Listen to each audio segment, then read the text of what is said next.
नमस्कार. आपण आहोत नांदेड जिल्ह्यातील गोपाळ चावडी येथे आणि श्री श्री 1008 जगद्गुरु भीमाशंकर लिंग शिवाचार्य महास्वामी यांच्याकडून गुरुपौर्णिमा म्हणजे काय, गुरुपौर्णिमेनिमित्त गोपाळ चावडी येथे काय काय उपक्रम कार्यक्रम आहेत याची माहिती घेत आहोत. महास्वामीजी प्रणाम. आपण भक्तांना गुरुपौर्णिमेनिमित्त आशीर्वाद द्यावेत आणि गुरुपौर्णिमेचं महत्व आणि गोपाळ चावडीवर होणाऱ्या कार्यक्रमाची थोडक्यात माहिती द्यावी. त्रैलोक्य संपदालेख्य समुल्लेखन भित्तये सच्चिदानंद रूपाय शिवाय ब्रह्मणे नमः। आज अभी बद्दर जी मराठवाड़ा नेता पेपर दैनिक चलाते हैं। उन्होंने एक श्रद्धा भक्ति से अभी तक 25 साल से वो आते रहते हैं, आज भी आए हैं। और यहाँ पर श्री गुरु दशमुख आश्रम भीमाशंकर नगर गोपाळ चावडी नांदेड येथे 52 वर्षापासून गुरुपौर्णिमेचे कार्यक्रम महिला वर्गाने चालवित आहेत। तन मन धनाने आकर प्रसाद, संगीत पूजा और धर्म सभा चलते हैं। उसी अनुक्रम में इस साल भी 2024 में कल 20 तारीख को दोपहर में 11 बजे से 5 बजे तक दीक्षा कार्यक्रम, होम हवन आदि कार्यक्रम और इत्यादि कार्यक्रम कल चलेंगे। परसों सुबह 7 तारीख को 7 बजे 21 तारीख को 7 बजे से 11 बजे तक संगीत युक्त इष्टलिंग महापूजा। उसके बाद ये संगमेश्वर गुरुकुल या स्थापना की गए उसका उद्घाटन होगा और 12 बजे से 2 बजे तक धर्म सभा होगी। उस धर्म सभा में जो अनेक लोग आने वाले हैं, हर साल से बजाय थोड़ा विशिष्ट रूप से यहाँ पर कार्यक्रम संपन्न कर रहे हैं। वो कार्यक्रम में ऐसे लोग आ रहे हैं, हिमालय से लेकर कन्याकुमारी से तक लोग यहाँ पर पहुँच रहे हैं। कौन आएंगे, आने के बाद सभी को पता लगेगा। ऐसे लोगों को बुलाए जब हमने सिराडोन के गद्दी पर 1 दिसंबर 1972 को जब हम आए हैं, तब से अभी तक कुछ लोगों ने हमारे सेवा किए 50 साल तक तन मन धन से किए हैं। उनको गौरवार्थ के लिए उसमें 20-25 लोग मरणोत्तर हो गए, उनको मरणोत्तर भी हम दे रहे हैं। ऐसे लोगों को जो 100 लोगों को ये देने का हमारा संकल्प है। और उसमें कौन कौन आते हैं, किस किस रूप से आते हैं, वो उस दिन सभा में आप सभी को पता लग ही जाएगा। क्योंकि हर समय वो गुरु पूजा करते हैं गुरु पूर्णिमा के निमित्त। गुरु पूर्णिमा क्या, उस दिन का यह बात है, वर्तंतु शिष्या गुरु के पास रह करके 14 युद्ध विद्या प्राप्त किया था। उनके पास न पैसा न धन दौलत था। जब परिपूर्ण होने के बाद घर जा रहा था, घर जाते रहे में परंपरा के अनुसार गुरु दक्षिणा के लिए कुछ देने का परंपरा भी है और उनका कर्तव्य निभाते हैं। उस समय प्रार्थना किया वर्तंतु शिष्य ने, जो आप मांगेंगे, जो आपको इच्छा के अनुसार आदेश करेंगे, मैं समर्पण करूंगा गुरु दक्षिणा के रूप में। उन्होंने तुम क्या दोगे, लेकिन तुम्हारे पास है तो क्या? नहीं, जो आप बोलेंगे मैं देने के लिए तैयार है। आपने कितने विद्या प्राप्त किए? 14 विद्या प्राप्त किए हैं और 14 करोड़ रुपए हमको दे दिए, बोले गुरु दक्षिणा में। तथास्तु करके उसी के अनुसार वहां पर कहाँ गए, वो बहुत बड़े बड़े के पास गए, वो रघु महाराज के पास गए। तब तक उनके पास आकर के उन्होंने मट्टी के एक प्रकार से कटोरी में आकर के पूजा किया। उसको पता नहीं ये क्या देने वाला है। तब उन्होंने जो आप कहेंगे वो दे देंगे। तब उन्होंने खड़े होकर प्रार्थना करके प्रार्थना करके वो कुबेर जी को प्रार्थना की, यो इन्होंने जो मांगता है उनको दे दिए। तब तुरंत 14 करोड़ रुपया का वो सोने का जो बंदे उनको सामने गिर गए। वो 14 करोड़ ही लेकर के गुरु को अर्पण किए। उसी दिन अपना अखाड़ी कहते हैं, वो गुरु पूर्णिमा का दिन उस दिन से प्रचलित में आ गए। इसीलिए उस दिन गुरु के लिए जो कुछ शिष्य ने करते आते हैं उसी के गुरुदक्षिणा के रूप में का तन मन धन की सेवा के रूप में विशेष माना जाता है। उसी उपक्रम में हमारा एक कार्यक्रम चलेगा। और हम भी सोचें, गुरु को तो वो भक्तों ने अर्पण करते हैं, उन्होंने किया भक्ति को आशीर्वाद किस रूप से देना, यही हम उपक्रम रखे हैं। जो 50 साल से हमारे तन मन धन से जो सेवा किए हैं उनको सम्मान जिस क्षेत्र में किए हैं, हमारे लिए किए हैं, वो हम दिमाग में आ गए।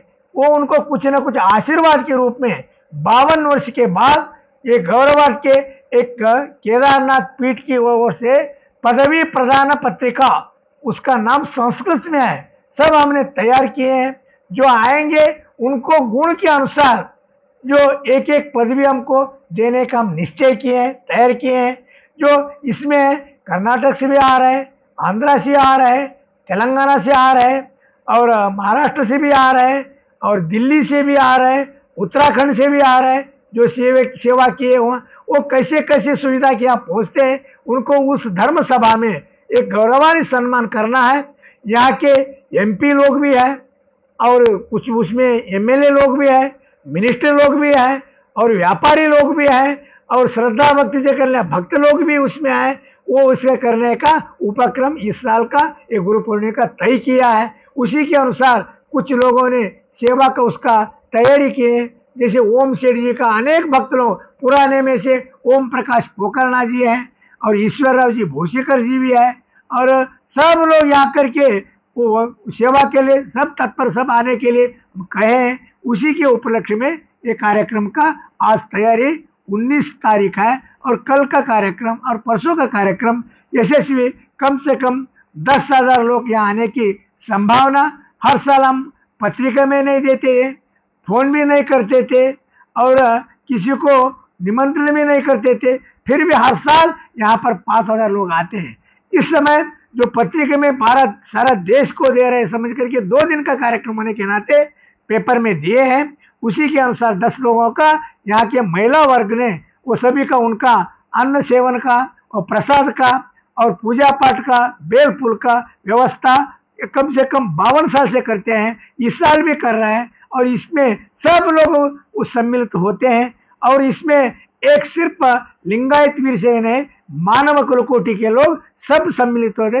आत्मवत् सर्वभूतेषु यपश्यति स बांधव, जैसे आत्मा है वहां पर वो सभी लोगों का आकर के जो परमात्मा के रूप में हमको दिखते हैं, उसी के अनुसार सब मनुष्य धर्म का जो है वो लोग यहाँ पहुंचेंगे। उनको जाति मत पंथ के बाहर आकर के जगत गुरु का अर्थ भी वही होता है। उसी के अनुसार यहाँ पर कार्यक्रम का संपन्न होगा, इतना कर सकते। इस वर्ष का श्रावण मास तपोनुष्ठान कितने तारीख से कितने तारीख तक है, कहाँ है, और दिनचर्या कैसी रहेगी? जो जीवन में हमने 16 के 16 साल से इस श्रावण मास का पूजा अनुष्ठान आरंभ किए हैं। अभी तक भारत देश में सभी ज्योतिर्लिंगों में पुण्य क्षेत्र में करते करते इस वर्ष 52वें श्रावण मास अनुष्ठान या दशमुख आश्रम में, दशमुख आश्रम भीमाशंकर नगर गोपाल चौड़ी नांदेड़ में हमने संकल्प किए हैं 12 वर्ष यहीं करना। अभी 6 साल हो गए, 7वां साल का ये अनुष्ठान यहीं दशमुख आश्रम में हम यथा प्रकार चलेगी। सुबह 8 बजे से 10 बजे तक पूजा अनुष्ठान, उसके बाद वो धर्म संदेश, उसके बाद विश्रांति, और दोपहर के पूजा पाठ यथा प्रकार एकांत में, और शाम को धर्म संदेश 7 बजे 6 बजे से 7 बजे तक। इस प्रकार का इस साल का कार्यक्रम का वो नियमित कालावधि रहेगी। 4 अगस्त से लेकर कितने तारीख से है? 4 अगस्त से 5 अगस्त से लेकर के और 4 अगस्त सितंबर 4 तारीख तक। सितंबर 4 तारीख को समाप्ति का समय उस दिन का बहुत लोग आएंगे, प्रसाद ले लेंगे। हर साल हमारे जो माणिक सेठ अग्रवाल वो अंतिम वो भंडारा करेंगे, और जो बीच में सब भक्त लोगों ने हर रोज यहाँ पर अन्नदान करते रहेंगे, पाठ पूजा पूजा पाठ करते रहेंगे। ये अव्याहत रूप से जब तक इस शरीर में शक्ति है तब तक। अभी तो 52वें अनुष्ठान होकर 53वें अनुष्ठान में हम अब तत्पर हो गए, और जब तक भगवान केदारनाथ ने शरीर इसमें दे देंगे तब तक ये पूजा अनुष्ठान करते रहेंगे। यही एक प्रकार का आज का स्पष्टीकरण देंगे।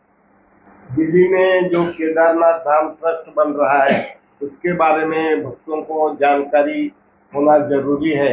बहुत बार गड़बड़ हो जाती है, गैर समझ होता है, तो आप उसके बारे में जानकारी देना, ये मैं आपको प्रार्थना करता हूँ।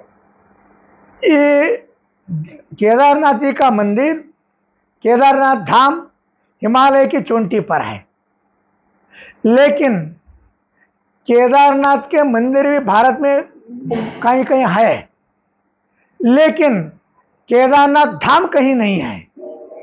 केदारनाथ का मंदिर होंगे, केदारनाथ धाम नहीं है, लेकिन मूल स्थान के कोई छेड़छाड़ नहीं करना चाहिए।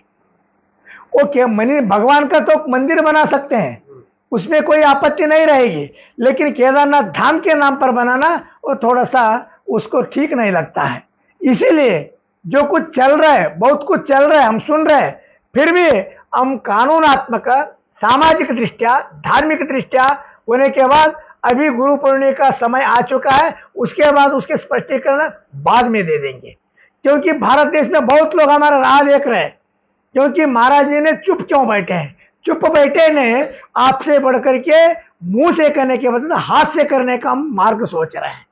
इसका सत्यांश का मार्ग सोचने के लिए हम सोच रहे हैं। इसलिए इसके बारे में जो कुछ मंदिर के बारे में हमारे अध्यक्ष अजेंद्र जी उन्होंने स्पष्टीकरण किया है, फिर भी नहीं हुआ तो 2-3 गुरु पूर्णिमा के बाद हम स्पष्टीकरण के लिए कितना चाहिए उतना स्पष्टीकरण कर सकते हैं, लेकिन कानून और परंपरा का छोड़कर कभी उसके बारे में हम नहीं बोल सकते, और इसमें कोई ज्यादा उसको चर्चा करने की कोई आवश्यकता नहीं। प्रसंग आने कर कृति में आपको वो साबित कर देंगे। और कुछ इसके बारे में कुछ नहीं बताना, क्योंकि अभी गुरु पूर्णिमा के व्यस्त है। उसके बाद जो आध्यात्मिक दृष्टि से, कानून दृष्टि से और परंपरा के दृष्टि से, उसके बाद जो स्पष्टीकरण जो चाहते हैं उनके लिए देने के लिए तैयार है।